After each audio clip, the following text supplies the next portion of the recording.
74, 75 సంవత్సరంలో నేను కరుణామయుడు సినిమా తీస్తున్నప్పుడు అది కుంటినడక నడుస్తూ ఆగిపోతూ ఉంటే ఎప్పుడు కంప్లీట్ అవుతుందని చూస్తున్న రోజుల్లో నాకు పరిచయం అయింది డాక్టర్ సి నారాయణ రెడ్డి గారు. ఆయన ఒకే మాట అంటూ ఉండేవారు, నువ్వేం కంగారు పడక, ఈ సినిమా చాలా అత్యంత అద్భుతమైన సినిమాగా వస్తుంది.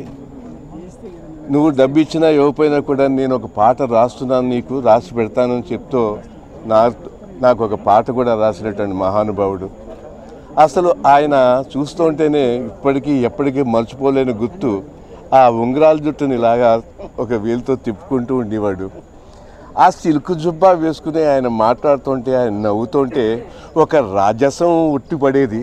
అంత గొప్ప మహానుభావుడిని నేను ఇంతవరకు చూడలేదు. ఎందుకంటే ఒక పోయెట్, ఒక కవి అన్న ఆయనకి అన్ని లక్షణాలు ఆ విరుపుల్లోనూ, ఆయన మాట్లాడే తీరులోనూ, ఆయన చెప్పే పదాల యొక్క ఆ గొప్పతనం ఒక్కటంటే ఒకటిగా అన్ని రకాలుగా మనకు తెలుసు. ఆనాటి మహానుభావులు ఎంతోమంది ఇవాళ లేరు. ఆ తరానికి చెందినటువంటి ఆఖరి గొప్ప మహాకవి ఎవరైనా ఉన్నారంటే మన డాక్టర్ సి నారాయణ రెడ్డి గారు.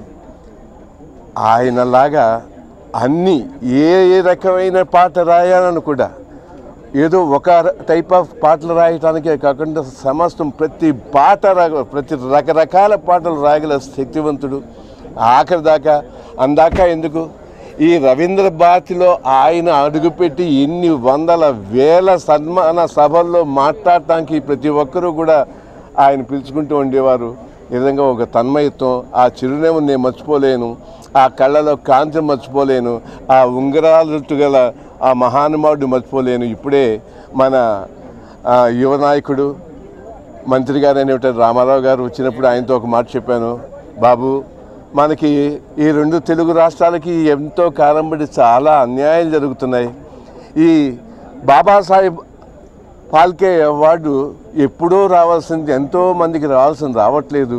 దీంట్లో శ్రద్ధ వహించి మన జాతిలో ఉన్న జాతి రతనాలని మనం గౌరవించుకోవాల్సిన అవసరం మీలాంటి యంగ్ జనరేషన్ లీడర్స్ మీద ఉంటుంది. కాబట్టి దాని గురించి పట్టించుకో బాబు అని చెప్తే, తప్పకుండా నేను పట్టించుకుంటానండి అని చెప్పడం నిజంగా నాకు ఎంతో ఆనందం కలిగింది. ఎందుకంటే ఆ మహానుభావులు నిన్న కాక మొన్న మనం చూస్తున్నాం, తెలుగు ఇండస్ట్రీలోనే తెలుగు తల్లికి గారాబాల బిడ్డ అన్ని రకాలుగా అన్ని కోణాలుగా ఏ కోణ నుంచి చూసినా కూడా అటువంటి బిడ్డ ఇంతవరకు నేను చూడలేదు. ఆ దాసరి నారాయణరావు గారు ఎలాగో ఆ మహానుభావుడు పోయిన 11 రోజులు అయ్యింది.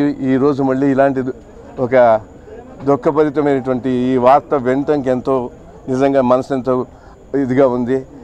ఆ కుటుంబ సభ్యులకి మాత్రం నిజంగా చెప్తే ఎంతో గర్వపడాలి. అటువంటి మహత్తరమైన ఆ నారాయణ రెడ్డి గారికి సంతానంగా మీరు పుట్టినందుకు ఎంతో భగవంతుడు ఇచ్చినటువంటి గొప్ప వరం మీకు. ఆయన ఆత్మశాంతి కలగాలని కోరుకుంటూ సెలవు తీసుకుంటాను.